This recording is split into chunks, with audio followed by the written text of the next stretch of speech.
Hi, നിങ്ങൾ bat ചെയ്യുന്ന സമയത്ത് നിങ്ങൾക്ക് ലൈൻ ആൻഡ് ലെങ്ത് ജഡ്ജ് ചെയ്യാനും അല്ലെങ്കിൽ ഫ്രണ്ട് ഫുട്ടിൽ കളിക്കുന്ന ഷോട്ടും ബാക്ക് ഫുട്ടിൽ കളിക്കുന്ന ഷോട്ട്സും നിങ്ങൾക്ക് പ്രോപ്പറായിട്ട് ജഡ്ജ് ചെയ്ത് കളിക്കാനായിട്ട് ബുദ്ധിമുട്ട് ഫീൽ ചെയ്യാറുണ്ടോ? എങ്കിൽ അത് എങ്ങനെ ഈസി ആയിട്ട് ചെയ്യാമെന്നുള്ള ഒരു വളരെ സിമ്പിൾ ആയിട്ടുള്ള ഒരു ടെക്നിക്കാണ് ഞാൻ പറയാൻ പോകുന്നത്. നിങ്ങൾ ബാറ്റ് ചെയ്യുമ്പോൾ നിങ്ങൾ ആദ്യം ഓരോ ഷോട്ടായിട്ട് എടുത്ത് പ്രോപ്പറായിട്ട് പഠിക്കുക. പഠിച്ചതിന് ശേഷം ജഡ്ജ്മെന്റ് ഡ്രില്ല് ചെയ്യുക. ജഡ്ജ്മെന്റിൽ ഡ്രില്ലിലേക്ക് വരുമ്പോൾ നിങ്ങൾ ആദ്യം ചെയ്യേണ്ടത് ഫ്രണ്ട് ഫുട്ടിൽ വരുന്ന ഷോട്ടുകൾ, front foot defence, front foot drive, ഇങ്ങനെയുള്ള ഷോട്ടുകളെല്ലാം നിങ്ങൾ എന്ത് ചെയ്യുക, മിക്സ് ചെയ്തിട്ട് ആദ്യം ട്രൈ ചെയ്ത് നോക്കുക. അത് നോർമൽ സ്പീഡിൽ ആദ്യം എറിയുക. ദെൻ അതിനുശേഷം അത് ഇമ്പ്രൂവ് ആവുന്നതനുസരിച്ച് നിങ്ങൾ സ്പീഡ് കൂട്ടി കൂട്ടി ദെൻ സൈഡ് ആം സെഷനിലേക്ക് മാറാൻ നോക്കുക. സോ ഇങ്ങനെ വരുന്ന സമയത്ത് ഫ്രണ്ട് ഫുട്ട് വെച്ച് കളിക്കുന്ന ഡിഫറെൻറ്റ് ലെങ്ത്തിലുള്ള ബോളുകൾ നിങ്ങൾക്ക് ഈസി ആയിട്ട് കളിക്കാനായിട്ട് പറ്റുന്നതായിരിക്കും.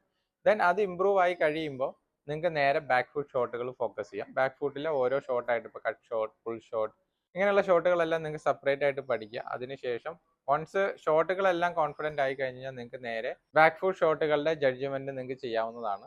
ഷോർട്ട് പിച്ച് ബോളുകളിൽ തന്നെ ലൈൻ മാറുന്നതനുസരിച്ച് ഷോട്ടുകൾ മാറുന്നതായിരിക്കും. സോ അപ്പോൾ ഓരോ ലൈനിലും വരുമ്പോൾ എന്ത് ഷോട്ടാണ് കളിക്കണത് എന്നുള്ളത് ആദ്യം മനസ്സിലാക്കുക. ദെൻ അതിനുശേഷം ഒന്നോ രണ്ടോ ഷോട്ട് നിങ്ങൾക്ക് എടുത്തിട്ട് അതിൻ്റെ ഒരു മിക്സ് ചെയ്തിട്ടുള്ള ഒരു ജഡ്ജ്മെന്റ് എന്നുള്ള രീതിയിൽ നിങ്ങൾക്ക് പ്രാക്ടീസ് ചെയ്യാവുന്നതാണ്. ഇങ്ങനെ പ്രാക്ടീസ് ചെയ്യുമ്പോൾ നിങ്ങൾക്ക് ഓരോ ഷോട്ടും വരുന്ന ലൈൻ മനസ്സിലാക്കി നിങ്ങൾക്ക് കളിക്കാൻ പറ്റുന്നതാണ്.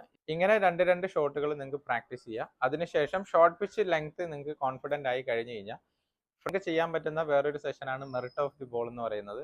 മെറിറ്റ് ഓഫ് ദി ബോൾ എന്ന് പറയുമ്പോൾ നിങ്ങൾക്ക് ഓരോ ലൈനിലും ലെങ്ത്തിലും വരുന്ന ബോളുകളെ എന്ത് ഷോട്ടാണ് കളിക്കണതെന്ന് നിങ്ങൾക്ക് ആദ്യം ക്ലാരിറ്റി ഉണ്ടാവണം. ഈ ക്ലാരിറ്റി വെച്ചിട്ട് നിങ്ങൾ ലെങ്ത്തും ലൈനും കണ്ടതിന് ശേഷം ഷോട്ട് കളിക്കുന്ന രീതിയിൽ പ്രാക്ടീസ് ചെയ്യാം. സോ ഇനിയിപ്പോൾ നിങ്ങൾക്ക് ഇതിനകത്ത് എന്തെങ്കിലും ഡിഫിക്കൽറ്റി ഫീൽ ചെയ്യുന്നുണ്ട്, ഏതെങ്കിലും ഒരു ഫേസിൽ ഡിഫിക്കൽറ്റി ഫീൽ ചെയ്യുന്നുണ്ടെങ്കിൽ അത് നിങ്ങൾക്കൊരു കോച്ചിനെ കൺസൾട്ട് ചെയ്യാവുന്നതാണ്. കോച്ചിനെ കൺസൾട്ട് ചെയ്ത് കഴിഞ്ഞാൽ കോച്ച് പ്രോപ്പറായിട്ടുള്ള അതിൻ്റെ സൊല്യൂഷൻ നിങ്ങൾക്ക് തരുന്നതായിരിക്കും. സോ അത് പ്രോപ്പറായിട്ട് എടുത്ത് തന്നെ നിങ്ങൾ ചെയ്യാൻ നോക്കുക.